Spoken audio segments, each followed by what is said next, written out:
What is this thing that we call happiness? And what brings us happiness in the short and long term?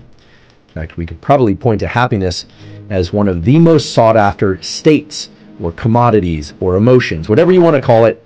Happiness is what many people are seeking in work, in relationships, and in general. And yet most of us can't really define exactly what happiness is or means for us. We can point to certain experiences, we can try and describe our states of mind and body, but most people recognize the feeling when we have it, and we certainly recognize the feeling of not being happy, whether or not that means simply not being happy as the absence of happiness or all-out depression. Let's talk about happiness, this thing that everybody seems to want, and yet not everybody can agree upon what exactly it is or how to get it. So for instance, if I tell you I'm feeling pretty happy, I know what that means for me, at least in this moment, but you don't really know whether or not it means the same thing as what pretty happy means for you. If I say I'm extremely happy, I have a big grin, I have a grin on my face that I can't seem to wipe off my face, well then you might get a sense of how much happier I am than pretty happy, but it's still hard to calibrate my level of internal state or happiness. And the same is true for you and for everybody else. It's been discussed many, many times that the total amount of income that an individual makes or has, and again, this could be income from work, or it could be money that they inherited, does not seem to directly relate to their level of happiness.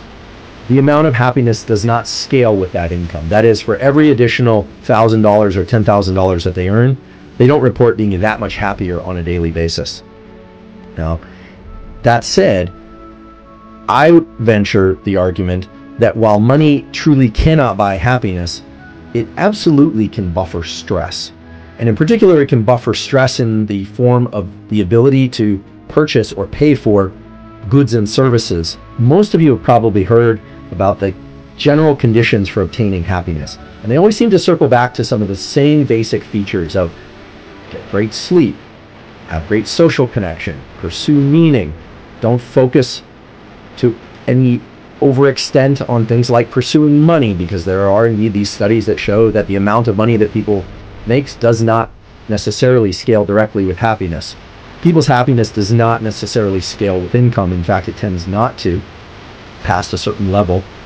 And yet, I think we'd be remiss, I think actually it would be inappropriate for me to say that the amount of income that one makes is not important, because if the amount of money that you happen to have or are making does not allow you to meet your basic needs of shelter, healthcare, etc., and or doesn't allow you to access the kind of social interactions that can renew and reset, or I would say directly enhance the kind of neurotransmitter systems and hormones that lead us to feel that we are happy in our life and we're having quality social connections.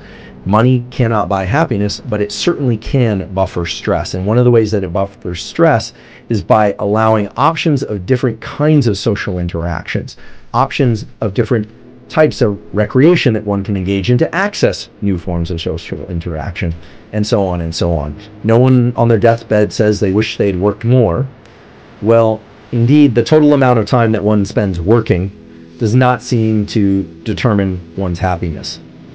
We have to be careful with how we interpret these blanket statements that have become very popular, that money doesn't determine happiness and that the amount that you work isn't going to determine happiness. It certainly is the case that if you earn more money from working more, and that money is devoted to things that bring more opportunities for social connection or for buffering stress in other areas of your life, including healthcare, care for your children, care for yourself, recreation, other things that you enjoy, well then I think it's a little bit naive to assume that work itself is somehow counter to happiness, which of course it isn't.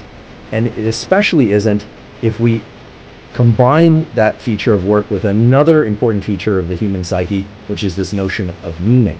The big factors that determine happiness, it's going to be social connection, not income. It's going to be the amount of time that you are able to have open thinking and creativity, which I think is an essential feature of happiness, by the way. Physical health, in particular, one's ability to stay mobile, and to be able to access the kind of daily activities that one needs to accomplish unassisted is a strong correlate of happiness, and so on and so on.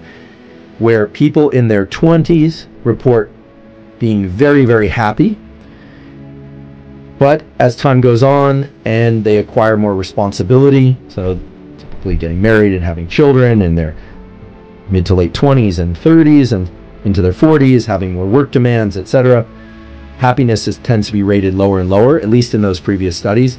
And then happiness tended to increase as people approached their 50s and 60s, and they tended to retire and their work demands were shed from them and they were able to enjoy the small things of life, despite the fact that in general, I would say almost always, people's health is not as vigorous when they're 70 as it is when they're 20. There are exceptions to that, of course, and of course you can adjust the rate of cognitive and physical decline, but in general, people in their 20s feel more physically and mentally vigorous than they do in their 60s and 70s, in general. Many of us have heard about meditation. Many of us think about meditation as a mindfulness exercise, mindfulness in quotes, because that itself needs definition, but as perceptual or focus-based training, which is really what the data point to. Notions around consciousness and states of mind are very hard to define, but it's very clear that even a 5 minutes a day, or ideally up to a 13-minute a day meditation, can greatly increase our ability to focus, and for a wandering mind is an unhappy mind, also make it very clear that the ability to refocus again and again and again on what we're doing throughout our day, regardless of what we're doing, can have a very dramatic, in fact, a statistically significant increase on our levels of overall happiness. Social connection can and should come in various forms. And when I say various forms, I mean forms of brief interaction, more superficial interaction, and forms of deeper interaction. All of those are relevant to our states of happiness, and there's research to support that daily interactions with somebody at a cafe, or just a brief hello or a smile, provided that we are both present, where we make the effort to be present to those interactions, however brief they are, can have a positive effect on people's overall well-being, and not just in that moment, but consistently. People are willing to explore certain topics with you. You're willing to hear them and listen really carefully for what they're saying, and they're willing to hear and listen to what you're saying in an attempt to understand. That certainly can enhance the sense of social connection, leading to what people would call social bonds, leading to increased happiness. If you want to increase happiness, you need to have quality social connections. And if you want to have quality social connections, you need to be present and engage in those social connections. And that requires a viewing of each other's faces, ideally, which is not to say that a phone call or text exchange can't be meaningful, but that faces are really the most powerful way to engage in social contact, and that eye contact, not consistent eye contact, but eye contact of the sort that builds up and then breaks and builds up and breaks across the interaction, is going to be the best way that we are aware of to feel that one had a real connection. That focusing on the choices we've made and really investing in those choices as good ones or great ones, and really trying to limit our thinking to the choices that we've made once we've made them, is perhaps also important to our natural happiness, because it's so inextricably entwined with what we think of as a good life. And what I mean by that is, if we are constantly in a mode of evaluative decision making even after we've made a decision, we are not neurochemically nor psychologically able to extract the feelings of happiness associated with the choice that we make. Working on being focused on whatever activities you happen to be engaged in, positive or negative, is known to increase your levels of happiness. Again, focusing on the choice that you made and making the best of that choice, especially since you made that choice in a way that you deemed best at the time, well, that also is known to increase your overall levels of happiness.